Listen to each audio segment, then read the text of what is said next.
He had survived underworld wars and silent assassins, but Kang Jae-hyun was losing the only battle that mattered, the one inside his own front door. In the shadows of a prestigious estate, a man who once commanded legions now stood silent against the storm of his wife's fury. Jae-hyun had spent a lifetime building a fortress of security, only to realize that the greatest threat wasn't a rival gang. It was the poisonous whispers of a mother-in-law echoed through the woman he loved. To the world, he was the silent general, the man who guarded the bank's millions and controlled the city's peace. But at home, he was a man being dismantled. Every demand for his salary and every public outburst from Zara wasn't just a marriage dispute.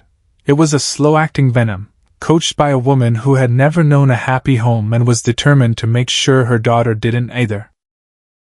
As the sun rose over their estate that humid morning, the former Mafia boss stood on the corner, humiliated in front of his neighbors, realizing his fortress had finally been breached from the inside. The transition from the blood-stained alleys of Seoul's underworld to the sterile, marble-cladded halls of the city's central bank was not a career move for Kang Jae-hyun. It was a resurrection. For 20 years, his name had been a whispered threat, a shadow that moved behind the silent general of the Kang Syndicate. He had lived a life measured in territory and tactical violence. But as the silver began to touch his temples, the adrenaline that once fueled him began to taste like ash. He wanted out. He wanted the one thing a mafia boss is never promised, a peaceful ending. It took 3 years of careful maneuvering and legitimate investments to scrub the soot from his reputation, eventually landing him the role of chief security officer. In the bank, his stoicism was mistaken for corporate discipline, and his lethal instincts were rebranded as risk management. It was during this period of forced normalcy that he met Zara Okoye. She was a whirlwind of color and life in a world that Jae-hyun had only ever seen in shades of gray.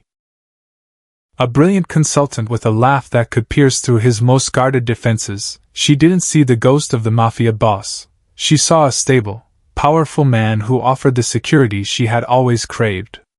Their wedding was a testament to Jae-hyun's new life, a sophisticated affair where former associates in tailored suits rubbed shoulders with bank executives.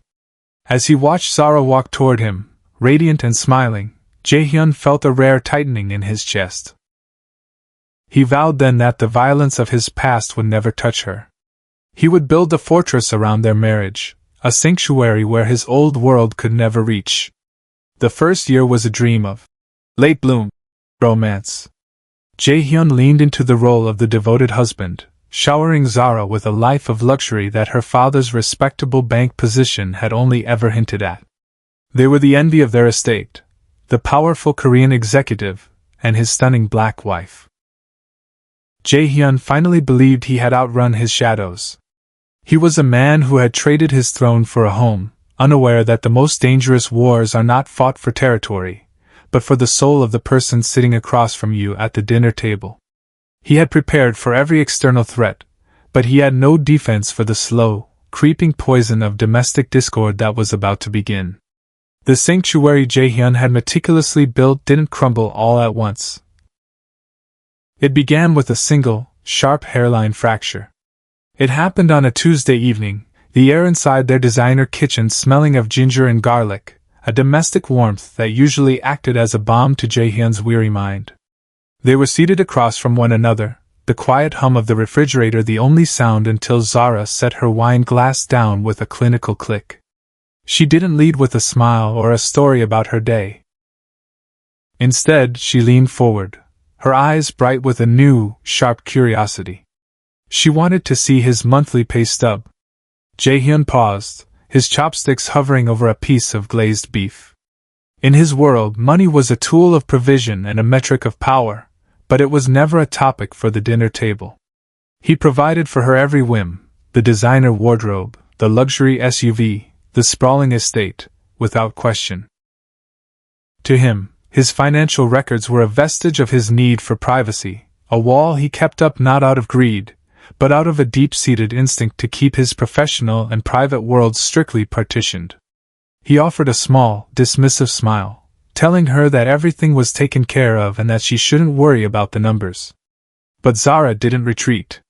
The soft, vibrant woman he had married seemed to sharpen at the edges, her voice taking on a demanding pitch he hadn't heard before.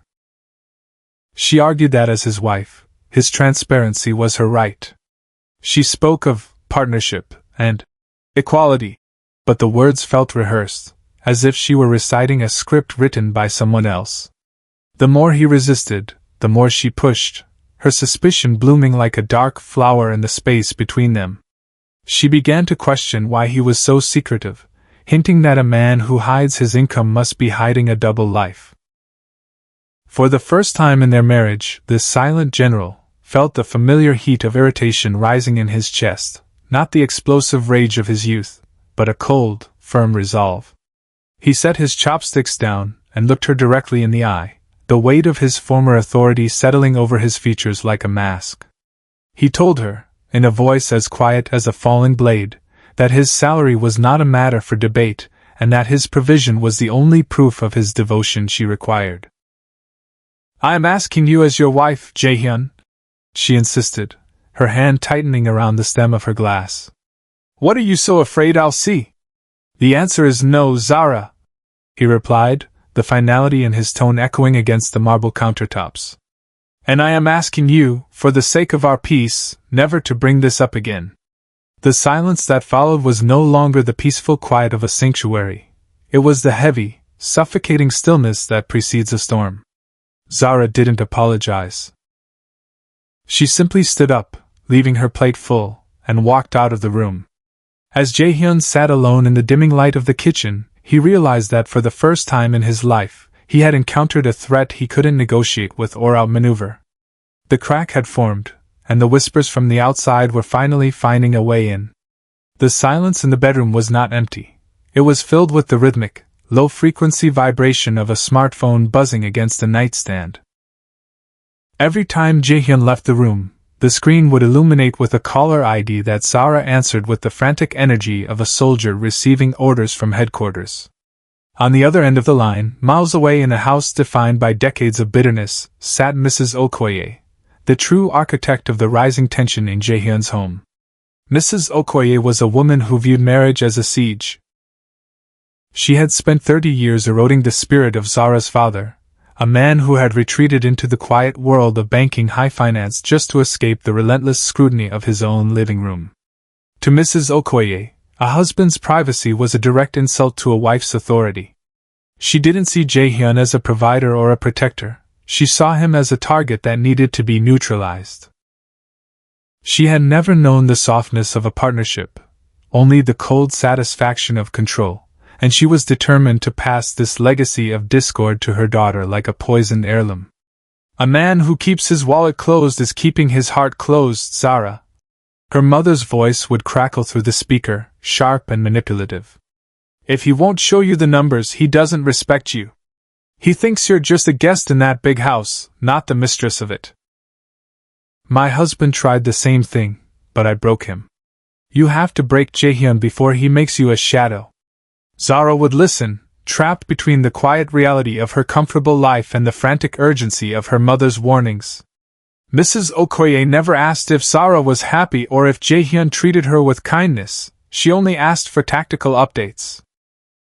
She fueled Zara's budding insecurity, transforming Jae-hyun's cultural stoicism into suspicious secrecy, and his desire for peace into arrogant dismissal. She encouraged Zara to stop seeing her husband as a man and start seeing him as a puzzle to be solved, a safe to be cracked. These secret phone calls were the primary source of the poison in the ear. While Jae-hyun was in the study, trying to balance the bank's security protocols and preserve the remnants of his soul, Zara was in the next room, being taught how to dismantle him. Mrs. Okoye didn't just give advice, she gave ultimatums. She praised Zara's stubbornness as strength, and labeled her disrespect as dignity. Under her mother's tutelage, Zara began to view her husband's siblings as rivals for his attention and his mother as a threat to her dominance. The calls always ended the same way, with Zara's heart racing and her mind clouded by a manufactured sense of victimhood. She would hang up and look at the closed door of Jae-hyun's office, no longer seeing the man who had promised to protect her, but an adversary who was hiding the truth from her. The architect had drawn the blueprints for a disaster, and Zara, driven by a misplaced sense of filial loyalty, was beginning to lay the bricks. The air inside the bank felt different to Zara now. It was no longer just the place where her husband worked, or where her father held a seat of power. It had become a labyrinth of secrets she was determined to navigate. Fueled by her mother's warnings and her own mounting paranoia, Zara decided that if Jaehyun wouldn't give her the truth, she would take it. She knew the layout of the executive floor, and more importantly, she knew that the junior staff looked at her with a mix of reverence and fear because of her father's high-ranking status. To them, she wasn't just the wife of the chief security officer, she was the daughter of the bank's legacy. Under the guise of a surprise lunch visit, Zara bypassed the front desk and headed toward the records department. Her heart hammered against her ribs, a frantic rhythm that she mistook for the adrenaline of a righteous crusade. She found a young clerk, a man who had been hired only months prior and was eager to please the daughter of a director. With a practiced, charming smile, Zara claimed she was helping Jaehyun organize their joint tax filings and needed a quick printout of his recent payroll adjustments. The clerk hesitated, his hand hovering over the keyboard, but Zara's posture remained regal, her eyes reflecting an entitlement that suggested a refusal was unthinkable. When the clerk finally turned the monitor toward her, Zara's eyes scanned the rows of figures with a hunger that felt almost predatory. She saw the numbers. The base salary, the executive bonuses, the stock options, but they weren't enough. They were just digits on a screen, devoid of the dark secrets her mother had promised she would find. Frustrated by the lack of a smoking gun, she pushed further, asking the clerk about discretionary accounts and off-book security funds. The young man's face went pale. He realized then that she wasn't asking for tax information. She was hunting for something far more sensitive. The silent general was not as blind as Zara assumed. From his glass-walled office at the end of the corridor, Jaehyun watched the interaction. He didn't need to hear the words to know what was happening. He saw the way the clerk's shoulders slumped in intimidation, and the way Zara's hands gripped her designer handbag like a weapon. A cold, hollow ache settled in his chest. This was the woman he had married to find peace, yet here she was, using her family's shadow to cast a light on his private life, turning his place of work into a theater of suspicion. He didn't confront her in the hallway. Instead, he waited until she walked past his office, her face flushed with the pride of her minor espionage. She didn't look at him, but he saw the shift in her, the way she walked with a new, aggressive confidence. She hadn't found the betrayal she was looking for, but the act of spying had changed her. She had crossed a line that could not be uncrossed, and as Jaehyun watched her leave the building, he realized that the fortress was no longer being built. It was being dismantled from the inside out, brick by agonizing brick. The warmth that had once defined their estate evaporated, replaced by a crystalline frost that settled into the very foundation of the house. It started with the subtle redirection of invitations and ended with the systematic erasure of Jaehyun's history from the walls. Under the influence of her mother's daily directives, Zara began to see Jaehyun's family not as people, but as obstacles to her total control. She viewed his mother's traditional Korean dishes as intrusions and his siblings' frequent visits as a drain on the resources she was still struggling to catalog. When Jaehyun's mother arrived for her weekly visit, bringing the small containers of kimchi and side dishes that had comforted her son since his childhood, Zara no longer greeted her with the respectful bow of a daughter-in-law. Instead, she remained on the couch, her eyes fixed on her phone, offering only a clipped, cold acknowledgement. The kitchen, once a place of shared stories and cultural bridge building, became a zone of exclusion. Zara would find reasons to clean out the refrigerator, pointedly discarding the food his mother had spent hours preparing, claiming the smell was too strong for the house. It was a silent, psychological war, and the elder Mrs. Kong, sensing the growing hostility, began to shorten her stays until she stopped coming altogether. The alienation of his siblings was swifter and more brutal. When Jaehyun's younger brother called to discuss a family matter, Zara would answer and claim he was unavailable, or resting, never passing on the messages. She began to speak of his family as leeches, who were only interested in the Mafia wealth she assumed he was hiding. During the rare moments when the siblings did manage to enter the home, Zara made the atmosphere so suffocatingly uncomfortable, with her sharp sighs and calculated silence, that they fled back to the safety of their own lives. Jae-hyun watched the walls close in with a heavy, leaden heart. He returned from the bank each day to a house that felt like a mausoleum of his own making. The vibrant woman who had once loved his stories now spent her evenings in a separate room, her voice a low, rhythmic murmur as she relayed the day's victories to her mother over the phone. He found himself sitting in the dark of his study, the silence so profound it was deafening. He had spent his life surrounded by men who would die for him, yet in the sanctuary he had built for his retirement, he was utterly alone. The isolation was the final stage of the architect's plan. By cutting off his roots, Zara had left him with no one to turn to, no one to validate his reality. He was the silent general, once more, but this time, he had no army. He stood in the center of his magnificent home, a man of immense power and zero influence, realizing that the woman he loved had turned his peace into a prison. The house was no longer a home. It was a cold, hollow shell, waiting for the inevitable spark that would set the entire structure ablaze. The morning air was thick and humid, a heavy shroud that seemed to press against the manicured lawns of the estate. Jae-hyun adjusted his tie in the reflection of the hallway mirror, his movements mechanical. He had barely slept. The previous night had been another cycle of Zara's cold accusations followed by hours of her hushed, frantic whispering into the phone. As he stepped out the front door, the weight of the silence behind him felt like a physical burden. He just wanted to reach the car, to find the relative sanity of the bank's security monitors, but the storm he had been sensing for months finally broke before he could reach the driveway. Zara didn't just follow him, she erupted. She intercepted him near the corner of the estate where the cobblestone path met the main road, her voice slicing through the morning stillness like a serrated blade. She wasn't the woman he had married in the late bloom of his life.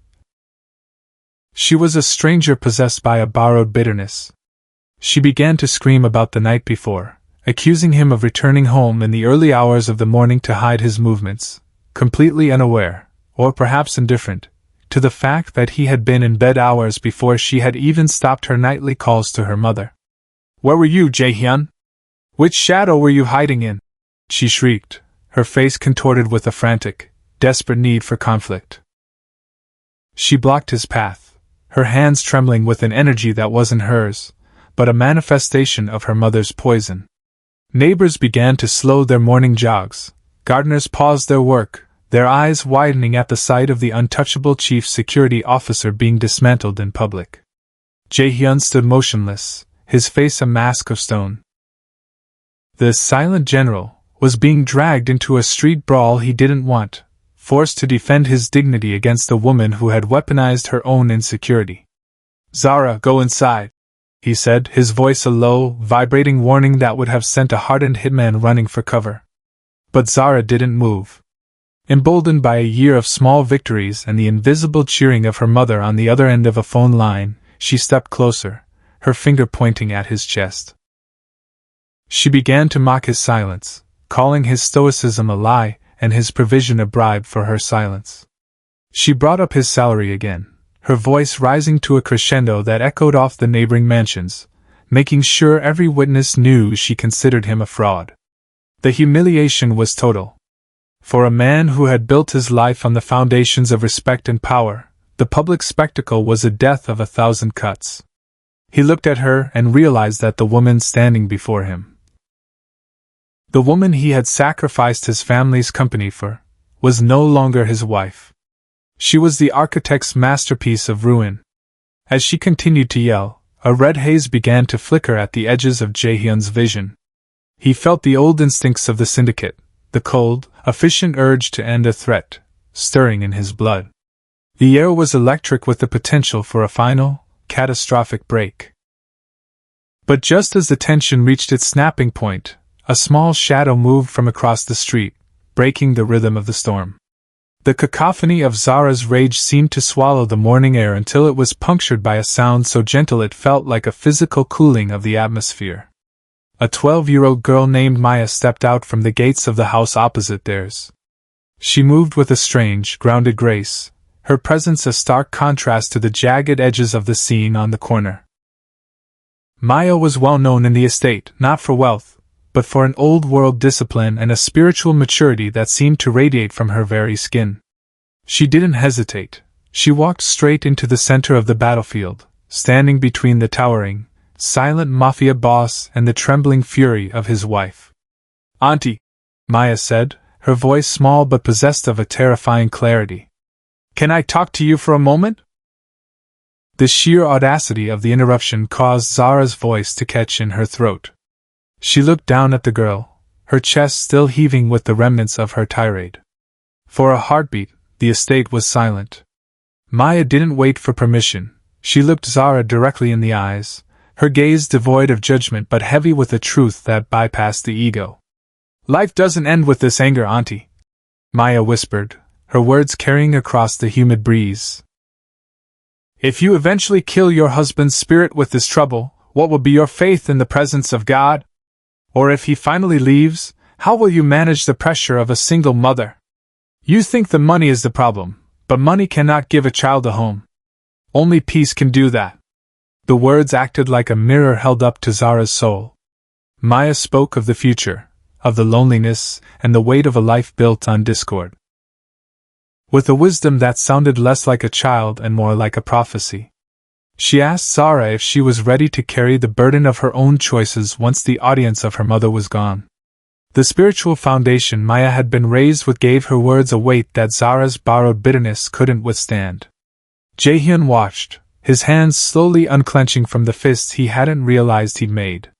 He saw the fire in Zara's eyes flicker and then die, replaced by a cold, hollowing realization.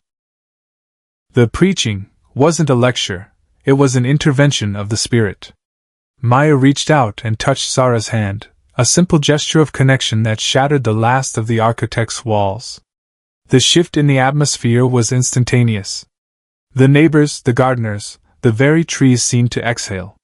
The storm had passed, leaving behind a profound, aching stillness. Zara didn't shout back. She didn't look at her phone. Instead, she let out a jagged, broken breath and collapsed into a hug, clutching the young girl as if Maya were the only solid thing left in her world. As tears began to flow, washing away the mask of the disrespected wife, Jaehyun realized that the silent general hadn't been saved by a weapon or a bank account, but by the smallest voice in the estate. The house had never felt so vast, or so terrifyingly empty.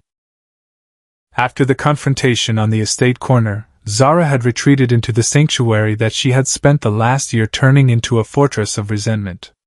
She sat alone on the velvet couch in the living room, the silence of the mansion ringing in her ears like a physical blow.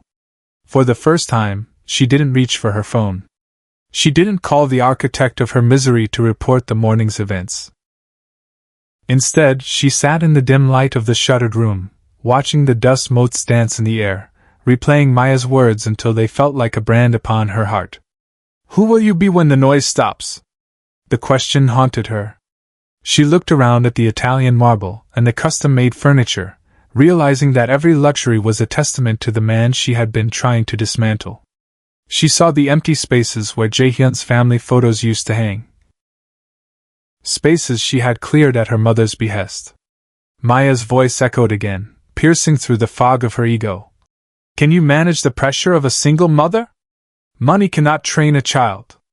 Zara looked at her hands and saw not the strength her mother had promised, but a trembling weakness. She realized that she had been trading a kingdom of peace for a handful of spiteful victories that left her soul starving. Then came the memory of her mother's voice. The relentless, sharp cadence that had guided her every move for months. For the first time, the wisdom sounded like poison. She saw her mother's life for what it truly was, a lonely, bitter cycle of control that had left her father a ghost in his own home. Her mother hadn't been teaching her how to be a wife. She had been teaching her how to be a widow while her husband was still alive. Every demand for the salary, every act of espionage at the bank, every cold shoulder given to Jaehyun's mother, it wasn't Zara's will. It was a borrowed script from a woman who couldn't stand to see her daughter happy in a way she never was. The realization was a crushing weight. Zara saw the horrible version of herself that had emerged, the woman who shouted at a man who had left a world of violence just to give her a world of peace. She saw the stoic, wounded face of Jaehyun as he stood on that corner, and the shame was so sudden and so sharp that she gasped for air. She wasn't a victim of his secrecy. She was the aggressor of his silence. The mirror of her soul showed a stranger, a woman who had almost thrown away a lifetime of devotion for the sake of a phone call. As the sun began to set, casting long, bruised shadows across the floor, Zara let her phone slip from her hand and clatter onto the floor. She didn't want the architect's plans anymore. She wanted her husband. The sun dipped below the horizon, bleeding deep purples and bruised oranges into the sky as Jaehyun's car pulled into the driveway. He sat in the driver's seat for a long moment, his hands resting on the steering wheel, staring at the darkened silhouette of the house. For years he had operated in a world where a breach of loyalty was met with finality, and he feared that today's public explosion had finally severed the cord. He walked toward the front door not with the stride of a man returning to his sanctuary, but with the heavy caution of a soldier entering a clearing he knew was rigged with mines. When he stepped inside, the house was silent, but the air felt different. The sharp, electric tension that had crackled for months had been replaced by a heavy, humid stillness. He found Zara in the living room. She wasn't on the phone, and she wasn't standing in a defensive posture of ready combat. She was sitting on the edge of the sofa, her head bowed, looking smaller than he had ever seen her. As he approached, she stood up, but she didn't look him in the eye. Instead, she moved with a sudden, humble grace, sinking to her knees on the marble floor before him. It was a gesture that bypassed cultural boundaries and went straight to the heart of repentance. Jaehyun froze, the silent general, caught off guard by the total surrender of his adversary. "I have been a terrible wife," she whispered, her voice thick with a grief that had nothing to do with money or secrets. "I listened to a voice that didn't love us, and I let it turn me into a monster. I disrespected the man who built this world for me. I am so sorry, Jaehyun." She spoke of the mirror Maya had held up to her soul, and she confessed the poison her mother had poured into their home. She didn't ask for his salary. She didn't ask for a confession. She asked for a second chance to be the woman she was when they first met in the light of the late bloom. Jaehyun looked down at her, and the cold, protective walls around his own heart, the ones he had built in the Mafia and reinforced during their year of war, began to crumble. He didn't speak immediately. He reached down and took her hands, pulling her up from the floor and into a firm, silent embrace. The restoration wasn't found in a grand speech, but in the way he held her, acknowledging that while the house had been cold, the foundation was still there. That night, the phones remained silent. The architect's blueprints were discarded. As they sat together in the quiet of their living room, the silent general finally found the peace he had been hunting for since the day he left the underworld. Their home was no longer a fortress or a prison, it was finally a sanctuary.